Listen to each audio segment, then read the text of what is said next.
Past گزرا ہوا time. اس video میں پاسٹ پرفیکٹ ٹینس کے بارے میں سیکھیں گے اور ان کے چاروں سینٹنسز بنائیں گے۔ انگلش میں ہیلپنگ ورب ہیڈ کا استعمال ہوتا ہے اور اردو میں فقرے کے آخر میں چکا تھا، چکے تھے، چکی تھی آتا ہے۔ آئی ہیڈ ایٹن فوڈ، میں کھانا کھا چکا تھا، یہ افرمیٹیو سینٹنس ہے یعنی مثبت۔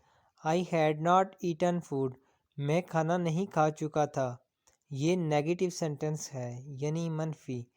ہیڈ آئی ایٹن فوڈ، کیا میں کھانا کھا چکا تھا، یہ انٹروگیٹو سینٹنس ہے یعنی سوالیہ۔ Had I not eaten food, کیا میں کھانا نہیں کھا چکا تھا، یہ نیگیٹو انٹروگیٹو سینٹنس ہے یعنی منفی اور سوالیہ بھی۔ اس پورے چارٹ کو سیکھنے کے لیے اگر آپ دل سے ٹینسز سیکھنے کا شوق رکھتے ہیں تو میری یوٹیوب یا فیس بک پہ اس ویڈیو کو لازمی دیکھیں اور چینل کو فالو اور سبسکرائب بھی ضرور کریں۔